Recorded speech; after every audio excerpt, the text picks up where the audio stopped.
कहें तो वहां पर किसी प्रकार का कार्य ही नहीं करना, और जब वहां कार्य नहीं करना तो वर्ण व्यवस्था किस आधार पर वहां पे रहेगी, तो वहां पर वो ये वाला जो गोत्र कर्म है ये काम नहीं करता है। जो अनार्य क्षेत्र है, अनार्य खंड है, वहां पर भी इस प्रकार की, क्योंकि वहां पर इस प्रकार की व्यवस्था ही नहीं है जिस प्रकार से व्यवस्थित रहना चाहिए, क्योंकि वो व्यवस्थित नहीं है इसलिए उसको क्या कहा है, अनार्य कहा है, क्योंकि वो जैसा तैसा बिना किसी सोच विचार के या विवेक पूर्वक कार्य ही नहीं करते हैं, इसलिए उनको क्या नाम दिया गया है, अनार्य दिया गया है। या हम ऐसा कह सकते हैं गोत्र इत्यादि की या कुल मर्यादा या वंश व्यवस्था इत्यादि की जो सामाजिक व्यवस्था है ये वही अपना सकता है जिसके जीवन में धर्म होगा, क्योंकि धर्म हमको एक मर्यादा देता है, एक सीमा देता है। जिसके जीवन में धर्म नहीं होगा वो इन मर्यादाओं को भी नहीं पाल सकता है, इन सीमाओं को भी नहीं पाल सकता है, क्योंकि अनार्य खंड में धर्म ही नहीं है तो वहां पर इस प्रकार की व्यवस्था भी जो है स्थापित नहीं हो पाती है या नहीं रह पाती है। तो पहली बात, ये जो गोत्र कर्म है ये बहुत सीमित मनुष्य भाव तक ही माना जाता है, अपनाया जाता है, लेकिन जो कर्मों के अंतर्गत जो गोत्र कर्म है ये समस्त संसारी जीवों को अपने गोत्र में दो प्रकार के जो भेद कहे गए हैं, उच्च गोत्र और नीच गोत्र, उसमें ये बांटता है। ठीक है, तो देखिए गोत्र कर्म किसे कहते हैं, जिस कर्म के उदय से उच्च नीच गोत्र या कुल का व्यवहार होता है उसे गोत्र कर्म कहते हैं। मतलब दो प्रकार के, सिर्फ दो ही प्रकार के गोत्र हैं हमारे, तो कितने प्रकार के गोत्र आजकल फैलते जा रहे हैं, लेकिन यहाँ पे कितने गोत्र हैं, या तो अच्छा या बुरा, या तो उच्च गोत्र है या नीच गोत्र है। किसे कहते हैं उच्च गोत्र और नीच गोत्र? गोत्र कर्म के दो भेद हैं, उच्च गोत्र और नीच गोत्र कर्म। उच्च गोत्र कर्म किसे कहते हैं, जिस कर्म के उदय से लोकमान्य गोत्र या कुल में जन्म होता है उसे उच्च गोत्र कर्म कहते हैं, और जिस कर्म के उदय से लोक निंदीय गोत्र या कुल में जन्म होता है उसे नीच गोत्र कर्म कहते हैं।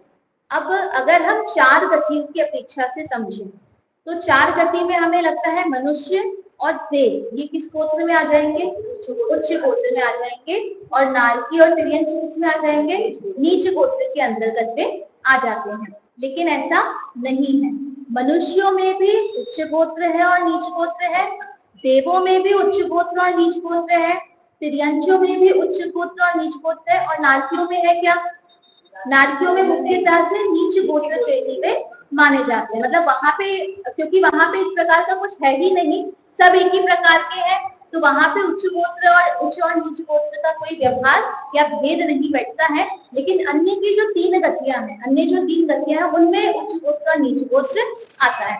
अब जैसे मनुष्य भाव में तो हम समझ सकते हैं, मनुष्य गति में तो हमें समझ में आता है कि जो लोकमान्य गोत्र है, जिसे सम्मान मिल रहा है, आदर मिल रहा है, पूज्यपना जिस गोत्र में माना गया है, तो ऐसे गोत्र में जिन्होंने जन्म लिया है वे तो उच्च गोत्र में आ गए हैं, और जो थोड़े से निम्न माने गए हैं, थोड़े से नीचे माने गए हैं, इस गोत्र में जिन्होंने जन्म लिया है वे नीच गोत्र के माने जाते हैं। लेकिन देव गति में ऐसा कैसे व्यवहार बैठेगा, तो देव गति में भी कितने प्रकार के देव हैं, चार प्रकार के, भवनवासी, गंधर्ववासी, वैमानिक और ज्योतिषी। अब इसमें हम देखते हैं जो हमारे भवनवासी देव हैं, तो भवनवासी देवों में भी कितने भेद कहे गए, जैसे हाँ 10 प्रकार के हैं, जिनमें ये जो हमारे किन्नर, किम पुरुष, महोरक, गंधर्व, यंत्र के भेदों में, यंत्र के भेदों में ये जितने भी जो भेद हैं किसके अंतर्गत आ जाते हैं, ये देव गति में हम देखें तो ये उन देव गतियों में कहाँ पर पहुंच रहे हैं, नीच गोत्र के हैं।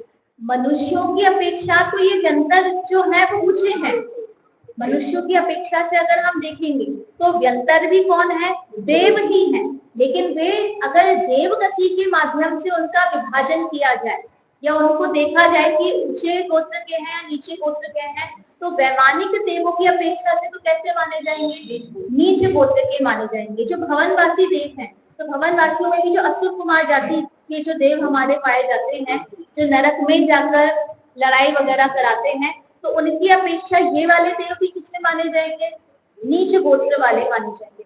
अब हमारे जो वैमानिक देव हैं, तो वैमानिक देवों में भी कितने भेद हैं, 16 प्रकार के जो भेद कहे गए हैं। उन 16 भेदों में भी किस प्रकार के भेद होते हैं, इंद्र, सामान्य, परिषद, आत्मरक्ष, रायश्रेष्ठ, लोकपाल, अनीक, इस प्रकार के जो भेद हैं। तो अब यहाँ पे हम देखें तो ये जो भेद है ये वास्तव में किस प्रकार के भेद है। जैसे हमारे मनुष्य भव में एक राजा है, एक सेनापति है, एक द्वारपाल है, एक पंखे झालने वाला है। यद्यपि वो सारे हैं वैमानिक देव ही और उनको इस प्रकार का कार्य करने की आवश्यकता भी नहीं होती है, लेकिन वे उस जाति रूप देव, उस देव जाति में जन्म लेने के कारण वे क्या माने जाते हैं, उस गति के माने जाते हैं, उस जाति के माने जाते हैं। जैसे हमने कहा ना लोकपाल में, तो लोकपाल का मतलब क्या होता है, द्वारपाल जैसा काम होता है।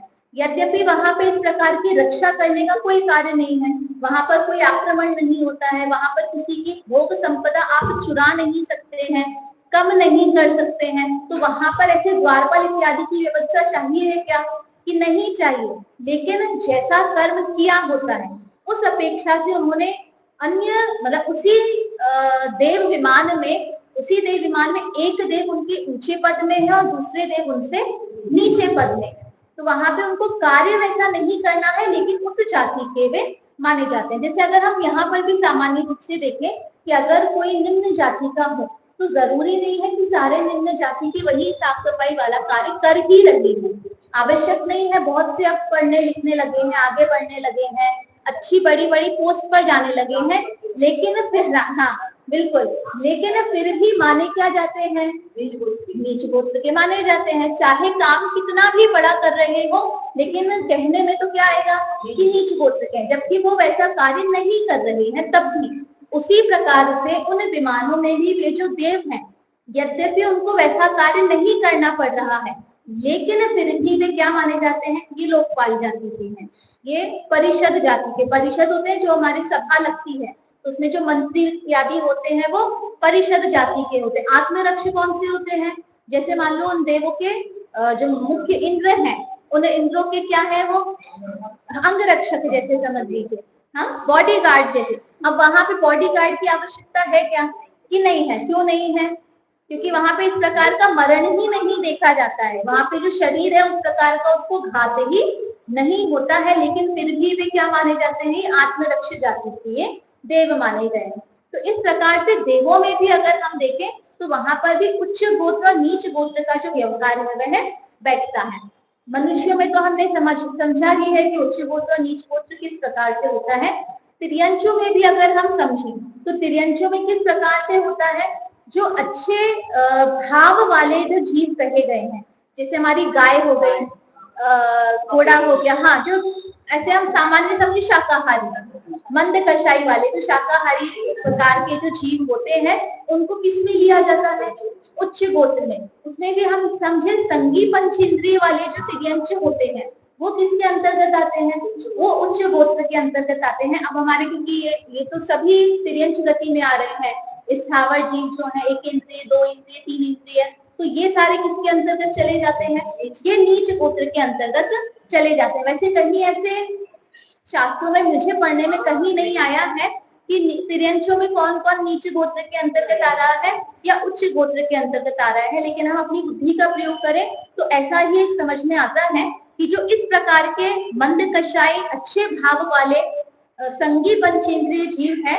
वो उच्च गोत्र के अंतर्गत आते होंगे, और जो क्रूर कषाई जीव हैं या हम कहें जो कम विकलत तरह के जो जीव हैं, स्थावर इत्यादि जो जीव है, निगोदिया जीव इत्यादि हैं, किसके अंतर्गत आते हैं, ये नीच गोत्र के अंतर्गत आते हैं। अब यहाँ पर हाँ उनमें ये नहीं है,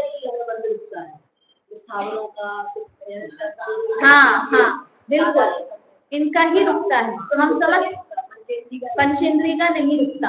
हाँ, जैसे हम सम्यक दर्शन की अपेक्षा से भी हम विचार करें तो सम्यक दृष्टि जो जीव है उसका जैसे ही सम्यक दर्शन प्राप्त होता है तो कौन सी गतियों में नहीं जा सकता, क्योंकि वो कभी भी नीच गति में नहीं जाएगा या नीच गोत्र में भी वह जन्म नहीं लेगा। तो वो जहां जहां जन्म नहीं लेगा उतना तो हमें निश्चित हो गया कि वो कौन से गोत्र है, वो नीच गोत्र के अंतर्गत ही। मैं उस पर भी आ रही हूँ अभी, है ना। अब देखिए अगर हम मनुष्य भाव की चर्चा करें तो यहाँ पे जिस प्रकार की परिभाषा दी गई है कि जो लोकमान्य गोत्र में जिनका जन्म होता है, अब अगर हम व्यवहारिक लौकिक व्यवहार से भी अगर हम समझे तो हो सकता है किसी ने लोकमान्य गोत्र में, ये पेज नंबर 45 पर है, सबसे ऊपर का ही प्रश्न है, किसी ने लोकमान्य कुल में भी जन्म लिया हो लेकिन उसने कार्य वैसा नहीं किया, कार्य उसने लोक निंद्य कर लिया है, तो उसका कौन सा गोत्र माना जाएगा? नीच गोत्र माना जाएगा। अच्छा, अभी उसने लोक निंद्य कार्य किया, ठीक है, और कुछ समय बाद उसने प्रायश्चित किया और पश्चाताप किया, तो उसका कौन सा गोत्र माना जाएगा? ऐसा नहीं होता। जिस गोत्र में हमने जन्म लिया है वो एक ही गोत्र रहता है, वो बदलता नहीं है। हाँ, अगर उच्च गोत्र में जन्म लिया है तो फिर उस भाव में किसका उदय रहेगा?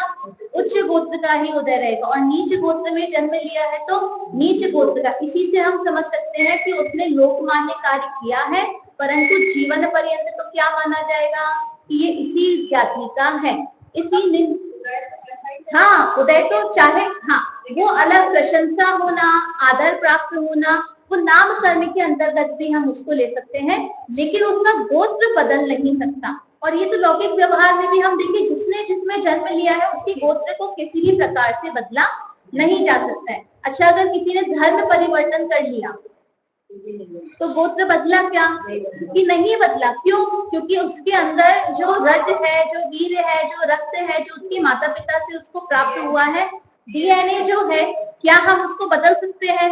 ये जो गोत्र इत्यादि है वो क्या है? जो शादी कर लिए, हाँ, उच्च गोत्र में विवाह कर लिया, नहीं तो भी नहीं बदलेगा। कर लिया तो भी, वही मैं कह रही हूँ ना, तब भी तो डीएनए तो चेंज नहीं हुआ है अंदर। ये जो गोत्र इत्यादि होते हैं ये वास्तव में कैसे निर्णय होता है? आपके माता पिता के आधार पर, आपके पूर्वजों के आधार पर। अब ये आपके पूर्वज थे किस बात पर आधारित है? अगर हमें एक व्यक्ति मिला, ऐसे आजकल जो होता है ना लाश मिली, अब पता करना है कहाँ से आई है, किसकी है, कहाँ पे इसका परिवार है, कहाँ पे इसका शहर है, तो सबसे पहले क्या चेक करते हैं? वो डीएनए चेक करके उसको चेक करो तो आपको सब पता पड़ जाता है कि किस परिवार का है। तो उसका गोत्र हम उसको बदल पाए क्या? उसके परिवार को, उसके कुल को हम बदल पाए क्या? कि वो कभी भी परिवर्तित नहीं हो सकता है। इसीलिए लेकिन है ना, उसको क्या कहते हैं, इतना व्यवहार ना वैसे इसको ऐसा आया लड़कों में कि चौकी के अंदर उसकी चौकी नहीं लगाई जाती। अच्छा, उनको आहार दिया जाता। मैं इसी बात पे यही मैं बात कहना चाह रही थी कि अगर नीच गोत्र में किसी ने जन्म लिया हो और वो कितना ही आदरणीय या प्रशंसनीय कार्य कर ले, उसकी प्रशंसा तो की जा सकती है, आदर तो किया जा सकता है, लेकिन व्यवहार तो कौन सा होगा?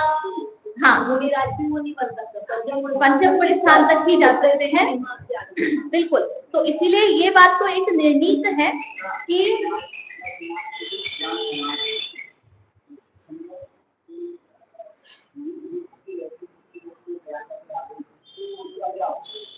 नहीं, वो देखिए, इसीलिए जीवन पर्यंत तो बोला तो यही जाता है कि अन्य धर्म की आई है, विधर्मी की आई है। हाँ हाँ, बोल चाल में तो हमारे आ ही जाता है, यद्यपि नाम में परिवर्तन हो जाए। यही मैंने कहा ना, अगर किसी ने धर्म परिवर्तन कर लिया तो हम उसको उस गोत्र का तो नहीं मानने लगेंगे ना। हो सकता है वो उस गोत्र रूप, उस धर्म रूप, उस कुल रूप सारे कार्य कर रहा हो, लेकिन फिर भी माना क्या जाएगा कि उसी घर का है, उसी परिवार का है, उसी गोत्र का वह माना जाएगा, क्योंकि अंदर में जो उसके है वो कभी भी बदला नहीं जा सकता है। तो ये लोक व्यवहार में हमने ऐसा मान लिया है कि भाई इस जो कन्या है वो इस धर्म में आ गई है तो इस धर्म की हो गई है, लेकिन फिर भी, और इसीलिए कई मुनिराज नहीं लेते हैं ना आहार, उनके हाथ से आहार, इसीलिए अगर वो उस रूप, उस धर्म रूप या उस गोत्र रूप परिवर्तित हो गई है तो फिर ले ले आहार, लेकिन नहीं होता है। इसलिए उनके कई जो मुनिराज हैं, कई प्रायश्चित इत्यादि दिलवाते हैं, अथवा कई मुनिराज क्या करते हैं, नहीं ही लेते हैं। हमारे जो पंच कल्याणक इत्यादि में भी यही नियम है कि जो इस प्रकार से जिनका विवाह हुआ है वे आहार देने में या इंद्रजानी बनने में वे समर्थ या सक्षम नहीं होते, मतलब उनको उसकी जो परमिशन होती है वो नहीं की जाती है। इसी को हम यहाँ पर भी लगाएंगे, जिस जीव ने जिस गोत्र में जन्म लिया है उस भाव पर्यंत उसको किसका उदय होगा? अगर उच्च गोत्र में है तो उच्च गोत्र का, और नीच गोत्र में है तो नीच गोत्र का।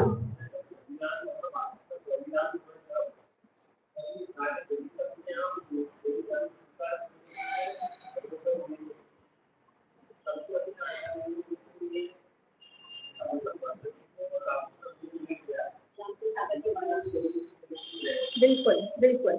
और एक कोई इस सराफ समाज का एक आता है, बंगाल उसी तरफ आता है, तो वे भी यद्यपि जैन धर्म का जो है पूरा उसका वो भी परिवर्तित हुए थे कि क्या हुआ था उनका, मतलब पहले जैन थे, फिर हाँ फिर सराफ में आ गए थे, अब पुनः उनको जैन धर्म में परिवर्तित उनको किया जा रहा है। अब ये कौन से कुल के हैं? फिर उच्च कुल के ही माने जाएंगे। तो यहाँ पर हाँ धर्म पालना इसलिए नहीं, कुल से ही है, पूर्व से ही, पूर्वजों के समय से ही वे जैन कुल के ही थे, परंतु ये जो हमारे आक्रमण इत्यादि हुए थे तो उसमें उन्होंने परिवर्तन कर लिया था। पर जब वापस सामान्य स्थिति हुई तो कई लोगों ने, कुछ लोगों ने तो नहीं किया, कुछ लोगों ने पुनः जैन धर्म को अंगीकार। कुल में जन्म होता है, बिल्कुल, यहाँ पे जन्म से ही जिस कुल में या जिस गोत्र में जन्म लिया है उसी आधार पर आपका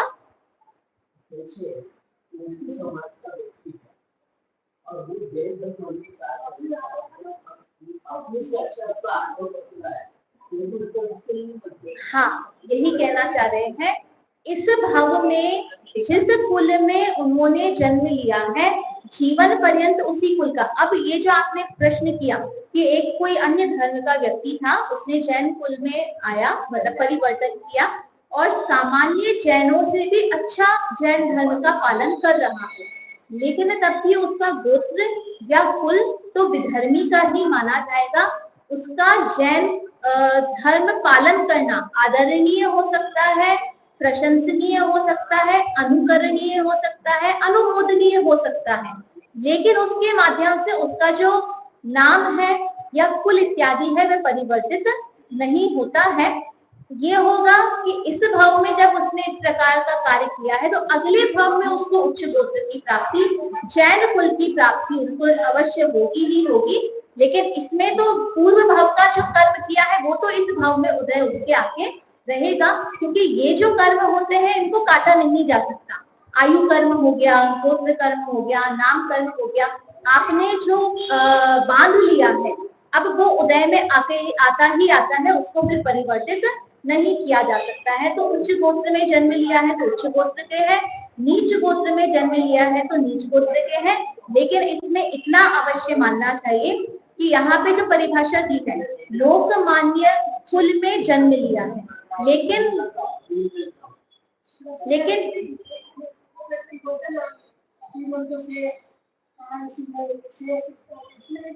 ये हमारे नाम कर्म में आ गया।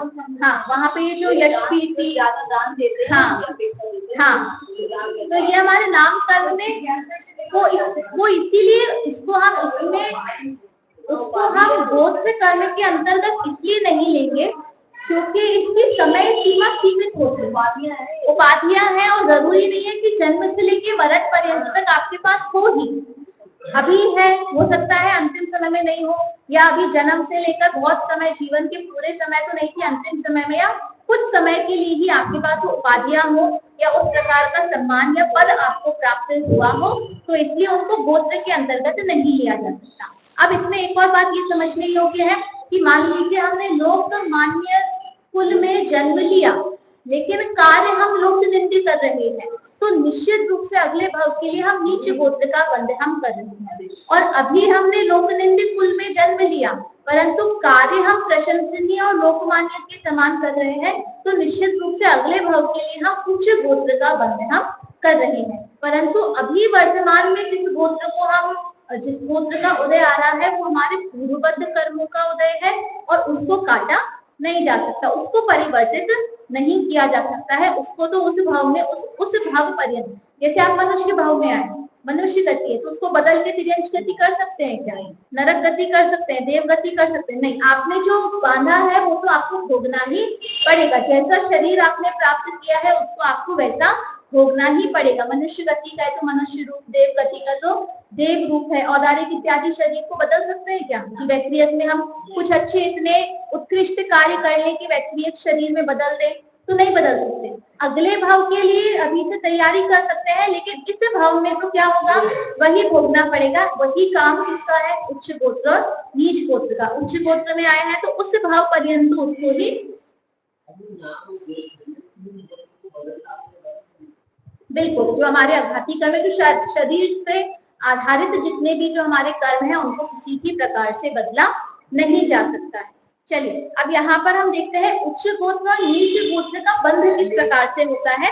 तो नीचे इसकी परिभाषा आ रही है, दूसरे की प्रशंसा और अपनी निंदा, दूसरों के गुणों को प्रकट करने और अपने गुणों को छिपाने के भावों से तथा विनम्रता और मद के अभाव से उच्च गोत्र कर्म का बंध होता है। पहला क्या लिखा है?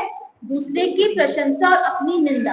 अब यहाँ पे दूसरे की प्रशंसा का अर्थ ये है, जो हमारे तत्वार्थ सूत्र का सूत्र भी है, सद असद गुण उछ्नवाद भावने, है ना। मतलब जो दूसरों में, वहां की परिभाषा से हम समझे तो हमें स्पष्ट समझ में आएगा, दूसरों में जो सत गुण है, दूसरों में जो गुण है उनकी प्रशंसा करना और अपने गुणों, अपने दोषों को छिपाना नहीं। अपने अंदर भी जो दोष है उनको क्या करना? प्रकट करना। क्योंकि हमने मात्र इतनी अगर परिभाषा पढ़ ली, दूसरे की प्रशंसा और अपनी निंदा, तो हम क्या करने लगे? हम बढ़ा चढ़ा के दूसरों की प्रशंसा करने लगे ताकि हमको अगले भाव में क्या हो? उच्च गोत्र का हमें बंध हो जाए। तो यहाँ कह रहे हैं दूसरे की प्रशंसा कैसी होना? कि उसमें वो गुण होना। क्योंकि कई जो जैसे हमारे जो होते हैं ना, चापलूस इत्यादि होते हैं, हाँ, जो दूसरे के अपना काम करने के लिए दूसरों की बहुत अधिक प्रशंसा करते हैं, तो उनको तो सबसे पहले उच्च गोत्र का बंध हो जाएगा। तो बोलते हैं नहीं, जिनमें गुण है, जो सज्जन व्यक्ति है, व्यक्ति में जो गुण विद्यमान है, उन गुणों की प्रशंसा करना, उनके गुणों को छुपाना नहीं कि अरे इनको तो कुछ नहीं आता, अरे आप तो उनकी इतनी प्रशंसा करते हो, ऐसा कुछ खास उनमें नहीं है। तो नहीं, जो दूसरे में गुण है उनकी तो प्रशंसा करना और अपने दोषों को भी छिपाना नहीं। दूसरों के गुणों को नहीं छिपाना है और अपने दोषों को नहीं छिपाना। क्योंकि यहाँ लिखा ना अपनी निंदा करना, तो ये हम लोग तो बहुत करते हैं। किसी ने हमसे कहा कि आपने तो बहुत अच्छा खाना बनाया, अरे नहीं हम कहाँ बना पाते हैं, हमसे तो बिल्कुल नहीं बनता है, हमको तो आता ही नहीं है। तो ये अपनी निंदा नहीं है, ये तो हम क्या कर रहे हैं एक प्रकार से, हाँ, लोक व्यवहार में एक प्रकार से जो हम अपनी प्रशंसा को स्वीकार उसी प्रकार से हम करते हैं। तो यहाँ पे उस चीज को यहाँ नहीं लिया है। अपने अंदर जो दोष है उनको प्रकट करने का अर्थ है अपनी गलती मानना। हमने जो हमारे माध्यम से दोष हुआ है, तो क्या होता है, हम अपनी गलती मानना नहीं चाहते हैं। किसी ने हमें बोला नहीं नहीं ऐसा नहीं था, अरे आप ही तो ऐसा करते हैं, सबसे हो जाता है, जरूरी नहीं है कि मुझसे ही हुआ हो। किसी भी प्रकार से हम अपने दोषों को छिपाने में हम प्रयत्न करते हैं। तो यहाँ पे कह रहे हैं दूसरों की प्रशंसा, और अगर हमारे माध्यम से कुछ दोष हुआ है तो उनको भी प्रकट करना। दूसरा क्या है? दूसरों के गुणों को प्रकट करने और अपने गुणों को छिपाने के भावों से। बिल्कुल वही, दूसरों के तो गुण प्रकट करने हैं और अपने गुणों को छुपाना है। और यहाँ पे छुपाने का मतलब क्या है कि जब हमें किसी चीज का ज्ञान हो गया हो, कोई डिश बनानी आ गई हो, तो अपने गुणों को छुपा लो, है ना। कि किसी को बताना नहीं है कि मुझे ये काम आता है, तो अपने गुणों को छुपा लो। कि उसको गुणों को छुपाना उसको नहीं कहा गया है। कि हमको जैसे व्यापारियों को पता पड़ गया कि यहाँ से जो माल है वो हमें पता, हाँ, कैसे बेचना है, तो उन गुणों को क्या कर लिया? छुपा लिया कि हम नहीं बताएंगे। तो ऐसे गुणों को नहीं छुपाना है। गुणों को छुपाने का तात्पर्य यह है कि अपनी प्रशंसा स्वयं नहीं करना, अपना जो बखान करना होता है वो स्वयं से नहीं करना। अगर हमारे अंदर गुण है तो गुण ऐसी वस्तु होती है जो छुपाए नहीं छुपती है, वो स्वयं ही प्रकट होती है। और दोषों के साथ भी यही है कि जो दोष है वो भी छुपाए नहीं छुपते हैं, वो भी अपने आप प्रकट होते हैं। तो दूसरों के गुणों को नहीं छुपाना है। कि अगर हमें पता हो कि किसी के अंदर इतने अच्छे गुण हैं या कोई अच्छा टैलेंट है, तो हम क्या करते हैं, हम उनका बखान नहीं करना चाहते, और हमारे अंदर अगर कम भी हो तो उसका बखान हम करते हैं। कोई कहे तो सुनना भी नहीं चाहते हैं, तो वे नीच गोत्र में वे जाते हैं। तो यहाँ पे कह रहे हैं अपने गुणों को ही नहीं, अपने गुणों को छुपाना है और दूसरों के गुणों को छुपाना नहीं है। दूसरों के गुणों को उजागर करना है, अपने गुणों को छुपाना है। दूसरों के दोषों को छुपाना है, अपने दोषों को उजागर करना है। अपने दोषों को उजागर क्यों करना है? हाँ, क्योंकि अगर हम अपने दोष प्रकट करेंगे तभी वे दोष क्या होते हैं? दूर होते हैं। और दूसरों के दोषों को उजागर क्यों नहीं करना? हाँ हाँ, नहीं, दूसरी अपेक्षा से हम समझे, हम दूसरों के दोषों को अन्य के सामने प्रकट करना चाहते हैं। अगर हमें उनको सुधारना ही है तो उनके सामने एकांत में प्रकट करें। लेकिन अगर आप 4 लोगों के सामने दोष प्रकट कर रहे हैं तो आप उनको सुधारने के लिए नहीं कर रहे हैं, आप उनकी निंदा करने के लिए कर रहे हैं। तो जो ऐसे भाव नहीं करता है, दूसरों की निंदा नहीं करता है, अपनी प्रशंसा नहीं करता है, अपने दोषों को प्रकट करता है, दूसरों के गुणों को प्रकट करता है, अपने गुणों को छुपाता है, दूसरों के दोषों को छुपाता है, ऐसा जीव कौन हो सकता है? जो विनम्र हो, जिसके अंदर अहंकार का अभाव हो। इसलिए नीचे लिखा देखिए, विनम्रता और मद के अभाव से उच्च गोत्र का उदय होता है, उच्च गोत्र का बंध होता है। अगर इसके माध्यम से उच्च गोत्र का बंध होता है तो इसी का जो विपरीत काम होगा उससे क्या होगा? नीच गोत्र का बंध उसके माध्यम से होता है। तो देखिए कैसे होता है नीच गोत्र का? दूसरे की निंदा और अपनी प्रशंसा, दूसरे के विद्यमान गुणों को छिपाने और अपने अप्रगट गुणों को प्रकट करने के भावों से नीच गोत्र कर्म का बंध होता है। अगर हम दूसरों की निंदा कर रहे हैं और अपनी प्रशंसा कर रहे हैं, और हम सामान्य रूप से भी अगर हम विचार करें तो अगर हम किसी तीसरे व्यक्ति की चर्चा कर रहे हैं तो ज्यादातर वह निंदा रूप ही होती है, अन्य की प्रशंसा कम होती है। हमारे माध्यम से अगर 2 लोग कहीं भी खड़े होकर तीसरे व्यक्ति की बात कर रहे हैं तो उसकी निंदा ही अधिक की जाएगी। दूसरा, हम अगर देखें, अगर हम किसी की प्रशंसा कर रहे हैं और किसी व्यक्ति की निंदा कर रहे हैं तो प्रशंसा 5 मिनट की जाती है और निंदा 5 घंटे ही की जा सकती है। हाँ, तो अगर हम ऐसी प्रवृत्ति वाले हैं तो हम समझ लें कि अभी उच्च गोत्र में आ भी गए हो तो अगला भाव हमारा कौन सा होगा? कौन सा गोत्र होगा?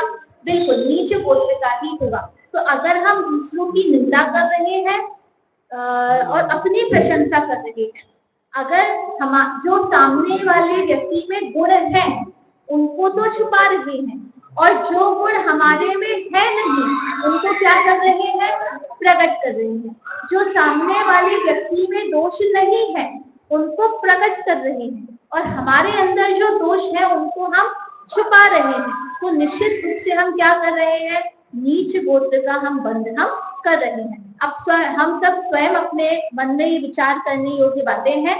तो कर्म का स्वरूप अगर हम जाने तो अगर हम अपने भावों को और परिणामों को नहीं संभाले तो कर्म स्वरूप को जानकर अकर्म स्वभावी नहीं हम बन सकते हैं। तो हम स्वयं विचार करें, हमारे द्वारा दूसरों की प्रशंसा कितनी हो रही है, दूसरों की निंदा कितनी हो रही है, हमारे द्वारा अपने गुणों का छिपाना कितना हो रहा है और अपने गुणों का, अपने दोषों का प्रकट होना कितना हो रहा है। क्योंकि जितना देखिए, हम जितने जितने अपने दोषों को प्रकट करेंगे उतना उतना हमारे अंदर जितनी गलतियां हैं या दोष है वो दूर होंगे। और दोषों को दूर करना ही लोक निंदे कार्यों को दूर करना है। अगर हम लोक निंदे कार्यों को दूर कर रहे हैं तो निश्चित रूप से हम अच्छे प्रशंसनीय कार्य कर रहे हैं, तो हम उच्च गोत्र के बंध का कारण हम कर ही रहे हैं। दूसरों की निंदा, अपनी प्रशंसा, दूसरे के विद्यमान गुणों को छिपाने और अपने अप्रगट गुणों को प्रकट करने के भावों से नीच गोत्र कर्म का बंध होता है। तो यहाँ पे गोत्र कर्म की चर्चा हमने की, 2 प्रकार के हैं, उच्च गोत्र और नीच गोत्र। जो लोकमान्य गोत्र में जन्म ले रहा है वो उच्च गोत्र वाला है, जो लोक निंदे कुल में जन्म ले रहा है वो नीच गोत्र वाला है। उच्च गोत्र में रहते हुए भी अगर हम लोक निंदे कार्य कर रहे हैं, और अक्सर ऐसा मतलब लौकिक उसमें भी हम देखते हैं, अगर हम न्यूज़पेपर में ऐसी कोई घटना पढ़े मतलब किसी प्रकार का जो क्राइम अगर हुआ है और उसमें जैन व्यक्ति का अगर नाम आए तो हमें कैसा लगता है कि भाई बताओ जैन के माध्यम से ऐसा हिंसापूर्ण कार्य हुआ है, चोरी इत्यादि का कार्य हुआ है। तो यद्यपि उसने जन्म तो किस में लिया था, जैन कुल में, उच्च कुल में जन्म लिया था, लेकिन ऐसे उच्च कुल में जन्म लेते हुए भी वो कार्य कैसे कर रहा है, वो लोक निंदित कार्य कर रहा है। तो अभी तो उसका उच्च गोत्र का कर्म चल रहा है, लेकिन निश्चित रूप से आगे जाके वो क्या होगा, उसका नीच गोत्र का ही वह बंधन कर रहा है। इसी प्रकार से अगर किसी ने लोग कोई नीच गोत्र में किसी ने जन्म लिया हो, लेकिन उसको ये समझ में आया कि भाई नीच गोत्र में जन्म लेने पर कितना अनादर होता है, कितना तिरस्कार इत्यादि होता है, उपेक्षा की दृष्टि से हमको देखा जाता है। तो कई बार होता है ना, ये लोग अच्छे से पढ़ाई करते हैं, अच्छे पद पर जाते हैं, अच्छे कार्य में करते हैं, तो यद्यपि लोक निंदित कुल में जन्म लिया है, वह स्वयं लोक निंदित नहीं है, उसका जो कुल था वह लोक निंदित था। और यहाँ पे लोक निंदित का मतलब क्या है,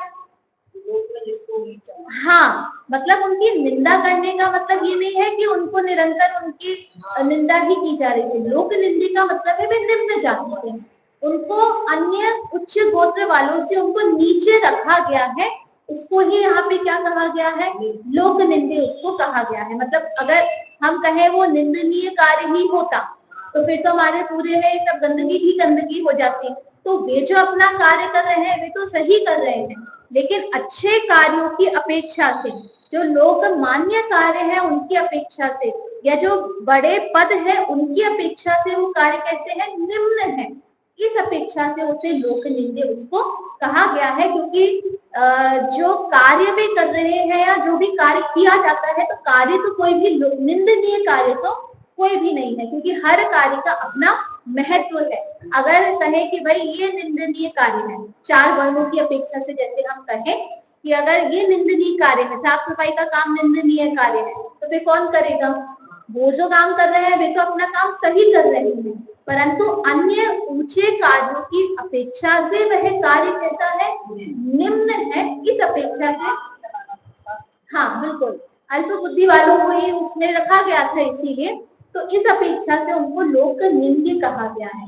अब अगर हम वास्तविकता में समझे तो लोक निंद्य कार्य क्या है, तो जो अन्याय है, अनीति इत्यादि का कार्य हो रहा है, हिंसापूर्ण अगर कार्य हो रहा है, लोक मर्यादाओं के विरुद्ध जो कार्य हो रहा है, वास्तव में वो कार्य क्या है, वो लोक निंद्य कार्य। तो फिर ऐसा कैसे समझ सकते हैं, मान लीजिए आपने अच्छे कुल में जन्म लिया और अच्छे कुल में जन्म लेने पर भी अगर ऐसा कार्य हम कर रहे हैं, तो फिर ऐसा मतलब समझ लीजिए कर्म ऐसा कह लो कि भाई तुमने अच्छे कुल में हमने तुमको जन्म कराया था और तुम अगर ऐसे ओछे काम या तुच्छ कार्य कर रहे हो तो तुमको कहाँ जाना चाहिए, तुमको नीच गोत्र में ही जाना चाहिए, तुमको नीचे कुल में ही जन्म लेना चाहिए, क्योंकि वहां पे जन्म लेने पर तुम्हारे उतने जो कहेंगे ना निंदा नहीं होगी। जो निम्न जाति का व्यक्ति अगर तुच्छ कार्य करेगा तो उसकी उतनी निंदा नहीं होगी जितना कि बड़ी जाति का व्यक्ति उसी प्रकार का कार्य करे तो उसकी निंदा होगी। इसीलिए उस अपेक्षा से इसको क्या कहा गया है, लोक निंदित कुल या लोक निंदित गोत्र जो है उसे कहा गया है। तो ऐसे गोत्र कर्म की चर्चा हमारी हुई है। कल अब हम अंतराय कर्म की चर्चा हम करते हैं। ऐसे खानदान में यहाँ भी आई वहाँ भी आई, तो पैसे के कारण तो दूसरी जगह से दूसरे मगर अपनी जीवन को मारा ना, उसके बच्चे को मारा तो वो बच्चे समय मर गया। हाँ हाँ, और सुबह देखा तो लोगों ने देखा, हाँ, अच्छे खानदान का बिल्कुल। देखिए कषाय की तीव्रता में